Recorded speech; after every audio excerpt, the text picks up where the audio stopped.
ya. Nah, Tuhan Yesus adalah Tuhan yang sempurna. Kita sambut narasumber kita akan dengarkan kesaksian dari Ibu Adeline. Ibu Adel.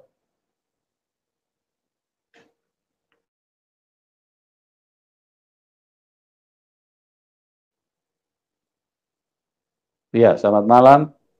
Iya, selamat malam, Pak. Iya, selamat malam, Ibu. Apa kabar? Baik, Pak. Luar biasa. Iya. Oke, terima kasih, Ibu. Ibu sudah ada di studio dan Ibu akan berbagi kepada teman-teman pada malam hari ini. Ibu bisa menceritakan dari latar belakang Ibu bagaimana dulu dididik di dalam Muslim, di dalam Islam. Ibu adalah seorang anak ulama, ya. Dan bagaimana Ibu bisa mengenal kebenaran, bagaimana ceritanya Ibu bisa menjadi percaya kepada Tuhan Yesus, ya. Iya, Pak. Oke, Ibu, waktu dan tempat saya serahkan kepada Ibu untuk bicara, untuk ceritakan dengan benar, ceritakan dengan lengkap apa yang telah Tuhan Yesus kerjakan di dalam hidup Anda. Oke, Ibu, waktu dan tempat saya serahkan kepada, silakan. Terima kasih, Pak. Salam semuanya, para pendengar di seluruh Indonesia, baik yang di luar negeri juga. Salam dari saya, dari Hong Kong. Perkenalkan, nama saya Ari. Saya dari Nusa Tenggara Barat, Sumbawa. Latar belakang saya dari Islam, kakek saya juga ulama. Bagaimana saya dididik di dalam Islam itu begitu sangat ketat mengenai segala macam hukum-hukum Islam. Saya belajar ngaji, belajar menghafal Al-Quran, terus mengikuti kejuaraan-kejuaraan MTQ, dan itu saya memang juara MTQ. Selama saya di Islam itu, saya banyak mengalami di dalam keluarga saya, keluarga kami sering disalahartikan oleh orang lain. Saya tidak tahu bagaimana bisa seperti itu, tapi kondisi keluarga kami saat itu memang benar-benar sedang miskin sekali. Sehingga kami hidup begitu tidak mampu. Dan keluarga saya menganjurkan kepada anak-anaknya supaya dia memiliki rasa hormat terhadap orang tua. Ketika waktu itu kakek saya yang ulama itu, dia sering berceramah di setiap tempat dengan berbagai macam latar belakang Al-Quran. Saya masih kecil itu mendengarnya dan juga ikut menghafalkannya semua surat-surat yang telah disampaikan kepada orang-orang. Dan saya sendiri juga di masjid saya ceramah. Saya juga punya murid ngaji. Dan waktu itu saya merasa sudah melakukan kebaktian, berbakti kepada orang tua saya, dan melakukan agama saya dengan sempurna, seperti tidak ada celah. Pada suatu ketika saya harus keluar dari wilayah saya, dari kota saya harus merantau, karena keluarga saya bapak saya memiliki banyak tanggungan utang di orang, dan saya terpaksa pergi. Ketika saya pergi dari desa ke luar negeri, saya berjuang untuk kehidupan keluarga saya. Satu-satunya yang ada dalam impian saya adalah saya berbakti kepada orang tua saya, dan impian saya itu sederhana. saya ingin memberangkatkan kedua orang tua saya naik haji. Bapak saya berangkat naik haji pada tahun 2005 karena ibu saya tidak bisa berangkat, bapak saya sendiri yang berangkat. Saya merasa menjadi anak yang soleh karena impian setiap anak di Islam itu bisa memberi yang terbaik buat orang tuanya, terutama untuk memberangkatkan dia naik haji. Dan itu adalah sebuah impian setiap anak di Islam. Saya melakukan kewajiban saya sebagai anak dengan sangat disiplin, karena saya ingin masuk surga. Saya melakukan apa yang orang tua saya ajarkan, supaya tujuan saya adalah surga.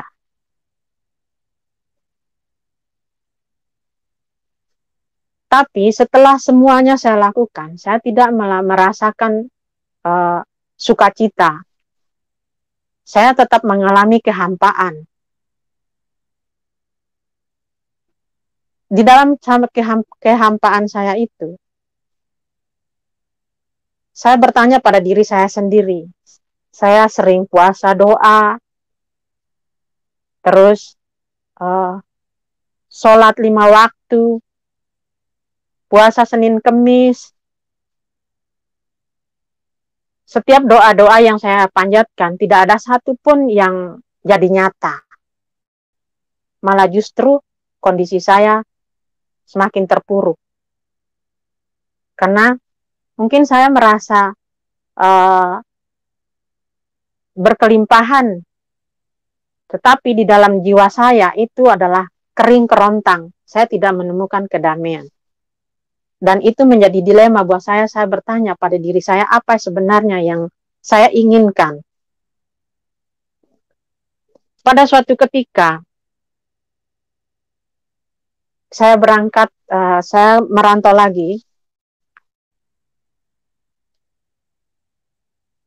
Saya datang ke Hong Kong pada tahun 2003. Banyak sekali kejadian-kejadian yang saya alami di Hong Kong ini yang sangat tidak baik. Dosa-dosa yang saya lakukan, banyak yang saya lakukan di dalam luar kendali. Hingga pada suatu hari saya berjalan di pusat kota. Di sana ada toko Kristen. Saya melihat sebuah tulisan yang tertulis di sebuah majalah Gloria. Di sana terdapat tulisan berbunyi, ada kuasa di dalam nama Yesus. Saat itu saya belum tahu Yesus itu apa. Itu siapa. Sejak saya membaca tulisan itu, saya lalu saja. Saya lalui tahun-tahun saya di sini penuh dengan dosa-dosa. Saya tidak lagi berpuasa, saya tidak lagi bersembahyang, karena saya merasa sangat kecewa. Setiap saya berdoa, saya tidak pernah mendapat jawabannya. Saya di keluarga saya, walaupun saya berjuang mati-matian, tapi saya tetap tidak mendapat sebuah tempat. Dan itu sangat-sangat menghancurkan hati saya. Saya dalam kondisi yang sangat tertekan. Ditambah lagi majikan saya di sini di Hong Kong tidak baik. Hidup saya berada di dalam kuburan, saya dalam kegelapan. Pada suatu hari di tahun 2008, saya mendengar lagu-lagu pujian di dekat rumah majikan saya. Saya sangat tersentuh, tapi saya tidak tahu apa yang saya rasakan saat itu. Sebenarnya seandainya kalau saya saat itu tahu itu sinyal dari Tuhan, bahwa memang hati saya sangat tersentuh. Karena saat itu saya masih di Islam, otak saya masih disumbat, pikiran saya masih dipenuhi dengan kepahitan-kepahitan. Saya tetap berjalan di dalam kegelapan. Hingga pada suatu hari saya menunggu pisah di tempat kos. Di sana banyak sekali orang yang menunggu pisah. Di sana ada kejadian yang tidak baik. WC-nya itu mampet. Dan kejadiannya itu tepat pada hari raya Cina, Imlek. Hari raya Cina itu tidak ada tukang, tidak ada siapa-siapa yang bisa datang di saat kita membutuhkan bantuan, karena itu libur total. Jadi waktu itu ada kejadian, ada anak yang membuang botol Spalding ke dalam lubang WC, sehingga WC-nya mampet. Jadi 2 hari dia tidak bisa airnya tidak bisa masuk. Karena kondisi Hong Kong saat itu sedang Imlek, jadi Pak Posnya itu putus asa. Saat itu saya menawarkan diri saya. Saat saya menawarkan diri saya itu, saya bilang saya coba benarin itu WC-nya Pak. Meskipun di dalam WC itu penuh dengan kotoran, karena saat dipam airnya meluap ke atas. Semua airnya itu tersumbat. Saya menawarkan diri saat itu. Saya kepikiran. Saya tahu kondisi saya tidak mungkin bisa melakukan itu, karena dia sudah pernah melakukan itu. Tapi saya mau mencoba dengan cara satu, yaitu saya mau panggil Yesus. Jadi saya masuk ke dalam WC. Saya masuk, terus saya pakai sarung tangan, saya pakai sarung kaki supaya tidak kotor. Saya mulai atur pernapasan, terus saya mulai berdoa. Saya tidak panggil Tuhan awalnya. Saya bilang ini, Yesus, tolong lancarkan air ini. Di dalam nama Yesus. Amin. Apa yang terjadi? Ketika saya pam itu air, kejadiannya nggak ada 5 menit. Padahal itu udah 2 hari, itu WC-nya nggak bisa dipakai. Nggak ada 5 menit situasi di dalam WC itu yang penuh dengan kotoran. Saya pam lagi, airnya langsung jalan. Saya pam lagi, airnya langsung jalan. Saat itu, saya merasakan badan saya tuh kayak sengatan listrik. Saya gemetar, saya berkeringat. Ada perasaan damai, ada perasaan takut, ada perasaan tidak percaya. Saya keluar dari situ. Saya bilang sama Pak Kosnya, Pak, itu airnya sudah berjalan. Dia tidak percaya. Akhirnya dia datang saksikan sendiri. Kenapa kamu bisa? Kenapa saya tidak bisa? Apa yang kamu lakukan? Tidak, saya lakukan, saya pam aja. Tapi ada yang menolong saya. Siapa? Yesus yang menolong saya. Hah? Dia sendiri nggak tahu siapa Yesus karena dia orang Hong Kong. Saya saat itu, setelah saya pikir, pekerjaan Tuhan itu sangat sempurna. Tuhan baru melakukan mujizat. Terus setelah Tuhan melakukan mujizat, apa yang Tuhan lakukan di dalam WC itu, saya bicara kepada Bapak itu tentang nama Tuhan. Jadi satu kali istilahnya itu 2 in 1. Setelah itu saya langsung ke kamar, saya berbaring, saya gemetar. Saya menelepon teman saya yang Kristen. Saya ingin Alkitabnya dia. Setelah saya membaca Alkitab, dari Kejadian sampai Wahyu, semua kata-kata yang ada di dalam Alkitab itu, seakan saya berada di sana. Ketika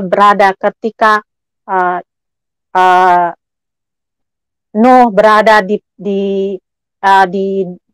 tengah-tengah air, saya seolah-olah berada di sana. Tuhan betul-betul membuat itu situasinya itu sama seperti yang di dalam Alkitab, dan itu membuat saya jatuh cinta. Sepanjang malam saya berpikir, Yesus yang melakukan mujizat itu di dalam WC.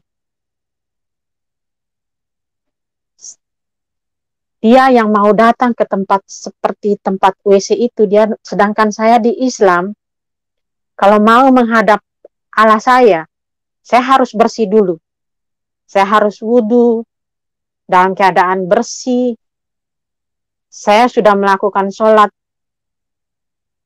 5 kali dalam sehari, dalam 17 rakaat. Saya membaca ayat-ayat di dalam Quran saya.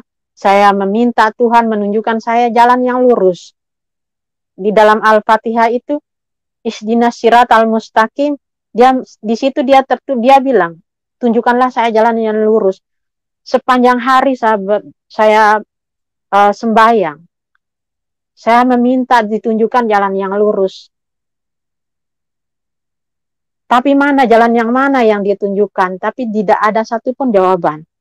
Tapi ketika saya memanggil Yesus di dalam WC yang penuh dengan kotoran-kotoran itu, dia hadir di sana. Dan itu sampai membuat saya merinding sampai sekarang. Karena situasi saat itu sulit untuk diungkapkan.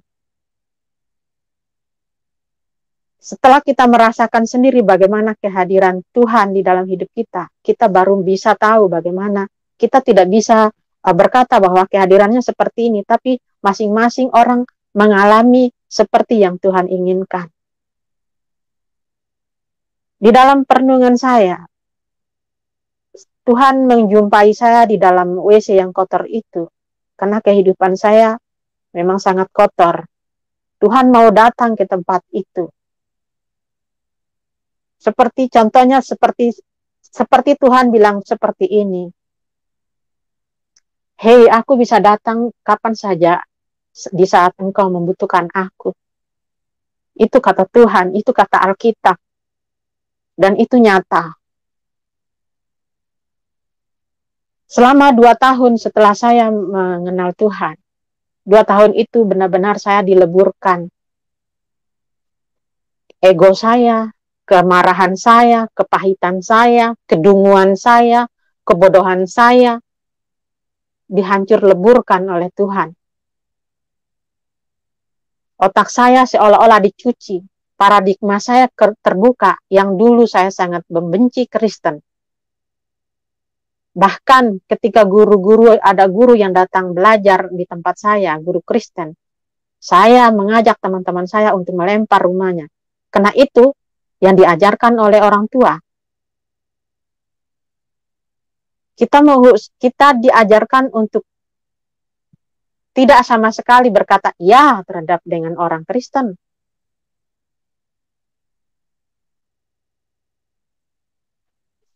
Untuk itu saya dibuka pikiran saya sama Tuhan. Dalam 2 tahun saya benar-benar dihancur leburkan. Saya ibarat dicambuk, semua masa lalu saya dibuat jadi baru. Ketika saya mengalami Tuhan, segala macam kejahatan, kegelapan menyerang saya. Dari kiri ke kanan, dari segala macam unsur. Kenapa? Karena setan tidak pernah mau orang diselamatkan. Itu yang saya dapatkan. Sangat sakit, tidak mudah menjadi orang Kristen. Jika di luaran sana orang bilang bahwa saya dituduh sama teman-teman saya, kamu dikasih satu kardus supermi untuk supaya mengikuti orang Kristen. Tidak. Keselamatan tidak bisa dibeli. Tuhan memilih siapa saja yang bisa dipilih. Dan saya percaya setiap orang yang mendengarkan ini, jika dia mendengarkan acara ini, mendengarkan kesaksian ini, kamu sedang dipilih. Kamu bisa bertanya kepada Allah kamu, siapa sebenarnya Allahmu? Siapa sebenarnya yang kamu sembah? Berani bertanya, seperti keberanian saya. Sebelum saya mengenal Tuhan pun, saya tidak ada orang yang menginjili saya. Tidak ada orang yang menyuruh memberi saya supermi, tidak ada. Tapi saya datang meminta kuasa dari Tuhan supaya air itu mengalir.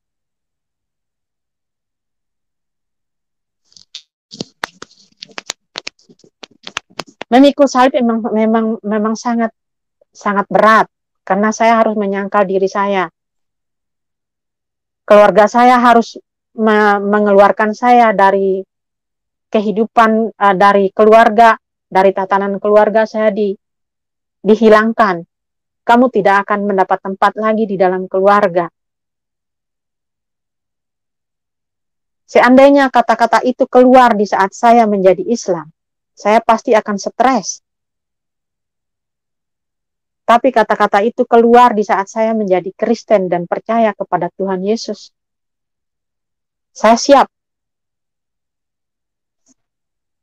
Di tengah kemarahan keluarga saya, teman-teman saya tiap hari mendapat ancaman teror, pembunuhan. Semakin saya mendapatkan teror, semakin saya berlutut.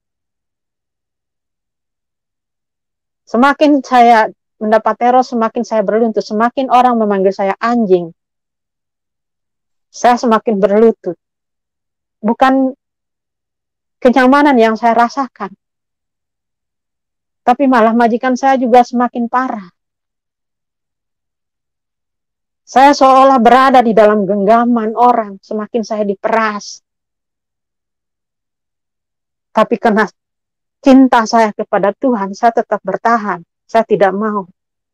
Saya tetap kuat.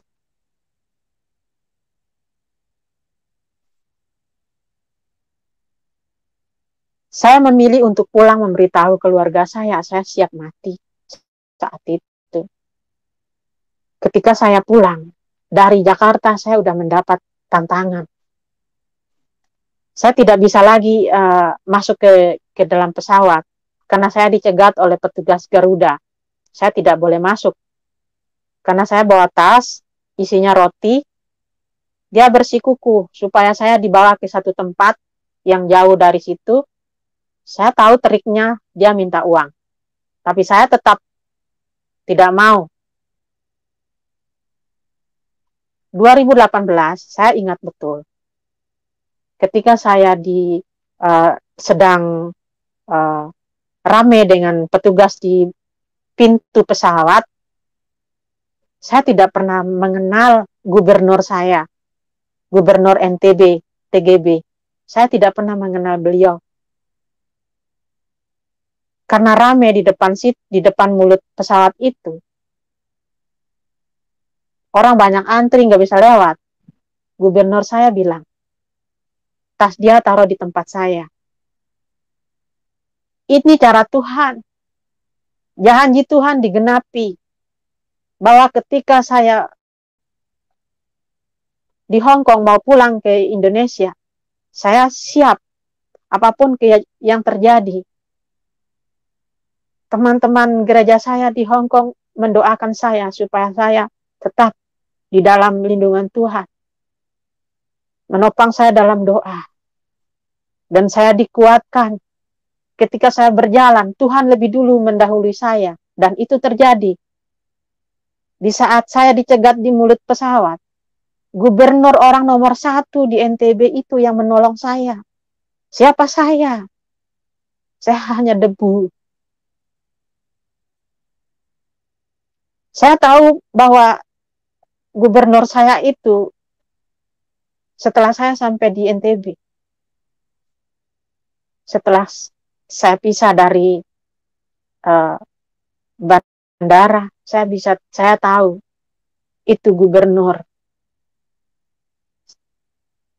Setelah saya sampai rumah,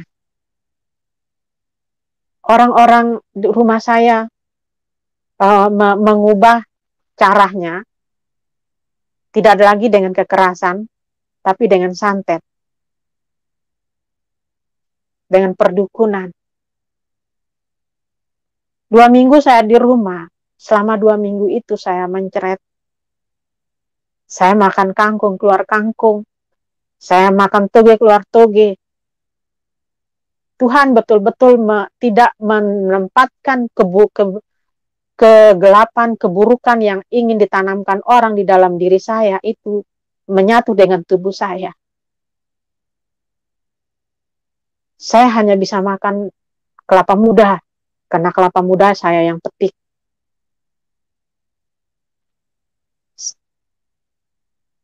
Ketika orang-orang bersekongkol ingin melakukan kejahatan di desaku,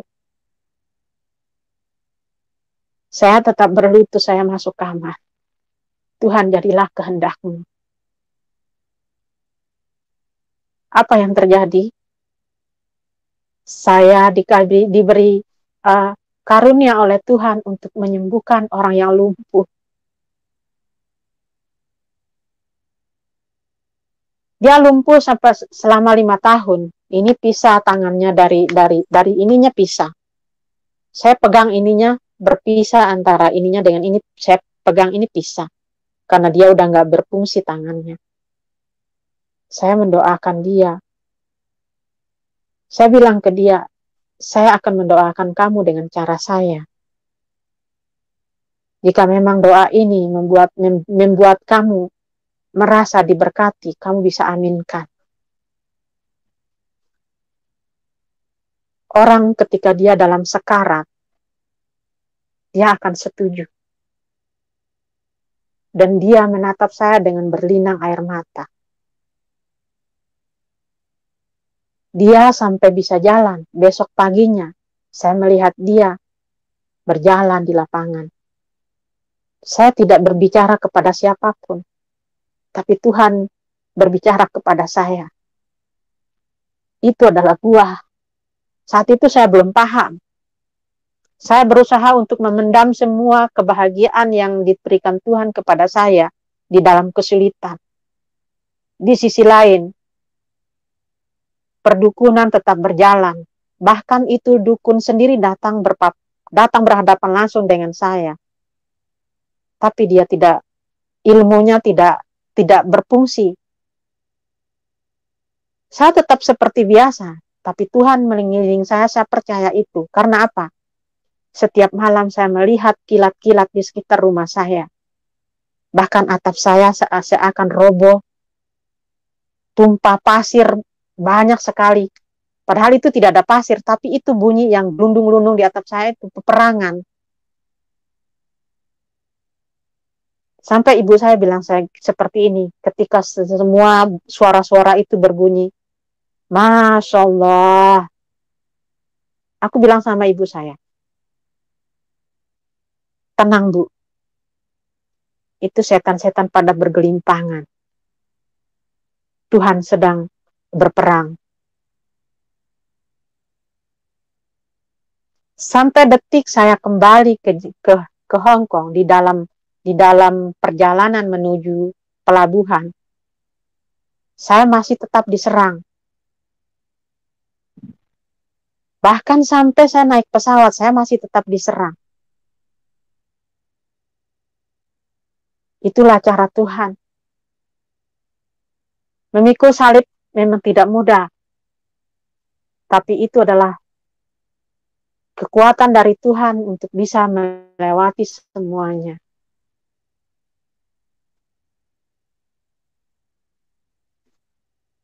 Keluarga saya, meskipun dengan berat hati,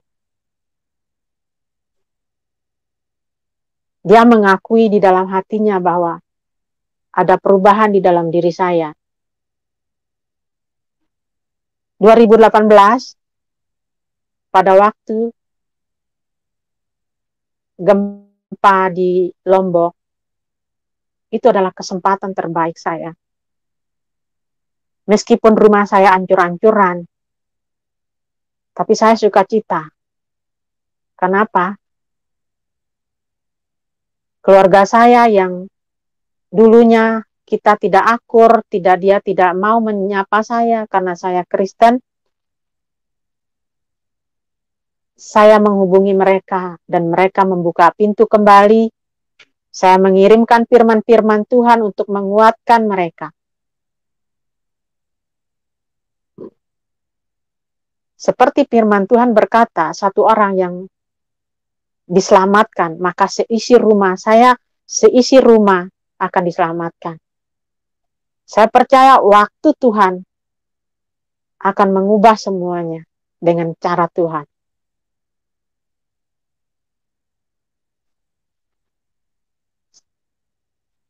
Saya menerima Tuhan pada waktu tahun 2013. Setiap tahun sejak saya menerima Tuhan, saya banyak sekali menyaksikan mujizat Tuhan melalui saya. Kesembuhan. Bukan hanya orang Indonesia, tapi orang Hong Kong, orang India, orang Nepal. Belajar dari pengalaman yang dulu, saya punya teman Kristen, tapi tidak pernah menginjili saya. Dan sekarang, saya tidak mau menyia-nyiakan kesempatan itu. Ketika saya bertemu orang baru, saya tetap injilin dia, saya perkenalkan Yesus. Suka atau tidak suka, saya tetap menyampaikan itu kebenaran. Entah itu orang mana, orang Hong Kong, orang tua, saya tetap melakukan itu.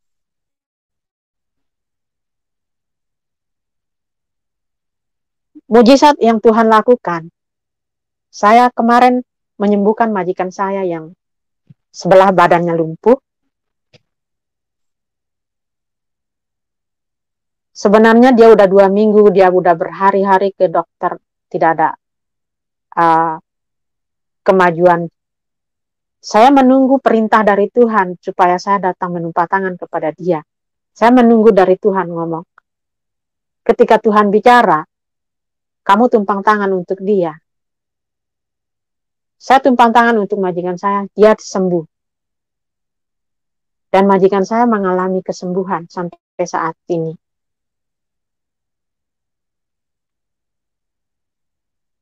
Mujizat-mujizat yang Tuhan lakukan selama ini membuat saya semakin jatuh cinta kepada Yesus. Karena apa yang tidak pernah saya rasakan di Islam, saya diubahkan menjadi pribadi yang dulu tidak tahu menjadi tahu.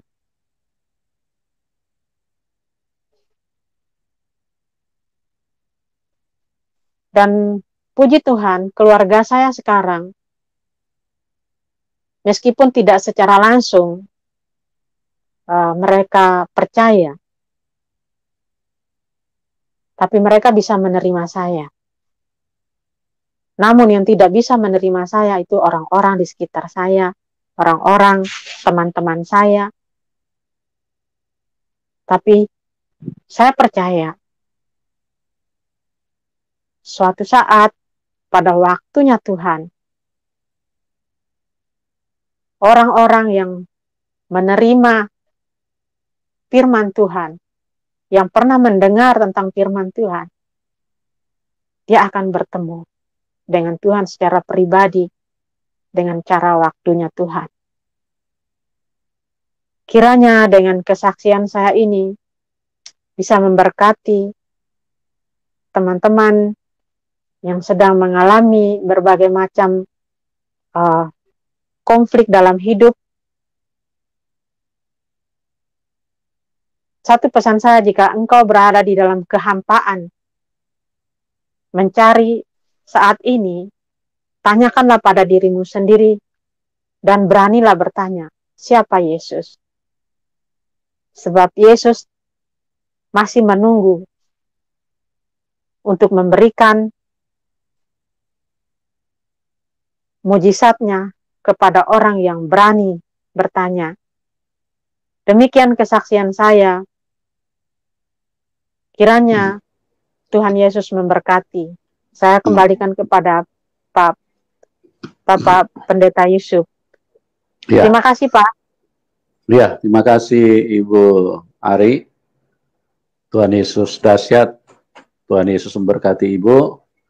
Jadi teman-teman, kita sudah mendengarkan bagaimana seseorang yang di dalam imannya yang sebelumnya tentu dia sebagai seorang muslimah, dan apa yang disampaikan tadi adalah satu hal yang sangat penting untuk dipahami oleh banyak orang, bahwa apa yang dia doakan, apa yang dia rindukan, ternyata tidak ada jawaban. Ya, jadi ini bukan hanya satu dua orang yang bersaksi, yang berbicara bahwa di dalam iman mereka, iman di dalam agama yang sebelumnya, tentunya mereka sebagai agama Islam, tetapi mereka tidak mendapatkan jawaban doa. Apa yang mereka mintakan kepada Allah SWT, apa yang mereka doakan, itu tidak kunjung tiba. Nah, orang-orang yang mencari kebenaran, orang-orang yang terus memperjuangkan keselamatan hidupnya, maka mereka akan berjumpa dengan Tuhan Yesus. Tetapi bagi orang-orang yang terus hidup di dalam kesombongan, dengan merasa benar, dengan apa yang mereka pahami, dengan pemikiran, bahkan dengan otak mereka yang sangat terbatas dan tertutup, karena tersumbat dengan kegelapan dunia ini, sehingga mereka terus memperjuangkan dan menyuarakan apa yang mereka tidak pahami. Tetapi kita melihat bahwa orang-orang yang mengalami Tuhan adalah orang-orang yang luar biasa. Dan Ibu Ari ini berdoa satu ketika tentunya di dalam nama Tuhan Yesus Kristus. Ya. Pada waktu itu dia juga belum memanggil Tuhan Yesus. Tapi dia hanya ingin membuktikan, benarkah bahwa nama itu berkuasa? Nah, Tuhan buktikan. Itu tadi apa Pak Pos ya, istilah di Hong Kong atau apalah. Sudah mencoba memperbaiki saluran WC, kamar mandi, dan tidak berfungsi sudah 2 hari. Di tengah-tengah situasi yang begitu tidak mendukung, karena pada waktu itu lagi hari raya Imlek. Lagi hari raya, ya. Jadi tukang pasti akan sangat sulit ditemukan. Nah, disinilah Ibu Ari ini memanfaatkan, ya, memanfaatkan nama yang sangat berkuasa itu. Dia ingin mencoba, benarkah artikel yang tertulis di dalam satu toko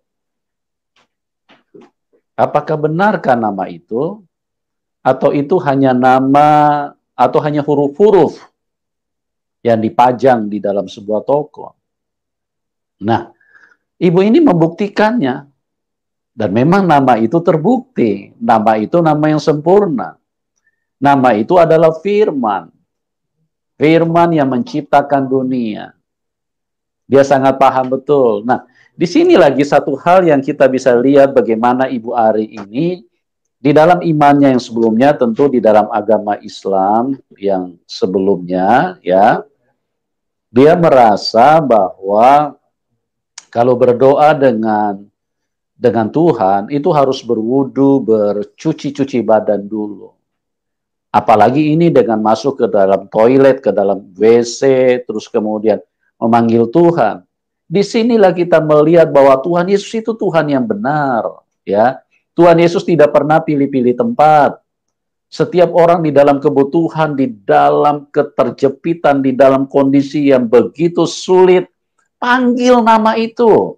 Nama itu tidak pilih-pilih tempat. Anda sudah mandi 3 kali belum? Anda sudah gosok gigi belum?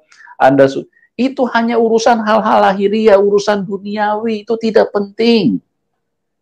Kalau Tuhan yang benar itu Tuhan yang mengasihi, Tuhan yang melihat kebutuhan, Tuhan yang peduli dengan kondisi dan kesulitan yang ada di dalam hidup manusia. Bukan Tuhan yang peduli dengan sudah mandi, pakai sabun dan lain-lain. Itu tidak penting, ya.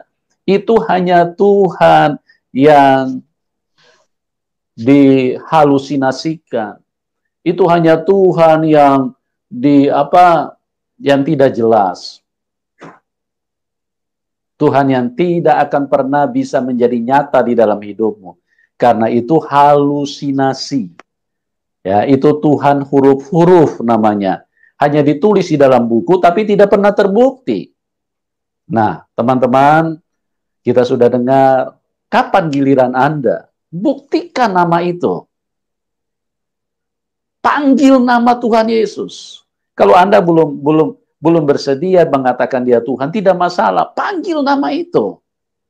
Ya, nama itu nama yang berkuasa, nama yang dahsyat, nama yang sempurna, nama yang mengubahkan, nama yang mengasihi, nama yang mencintai, nama yang hadir di dalam segala keberadaan. Bukan hanya di barat dia hadir. Bukan hanya di timur, bukan hanya di utara, bukan hanya di selatan. Di WC sekalipun Anda panggil nama itu, dia akan tunjukkan kuasanya. Apabila Anda sedang dalam keadaan terjepit, Anda sedang di dalam kesulitan, Anda sedang di dalam kebutuhan yang besar. Itulah nama yang ajaib. Nama yang sangat ditakuti setan. Setan tidak berdaya kalau mendengar nama Tuhan Yesus. Setiap kali kita memanggil nama Tuhan Yesus, maka kuasa setan yang menutupi, menghalangi, jebol!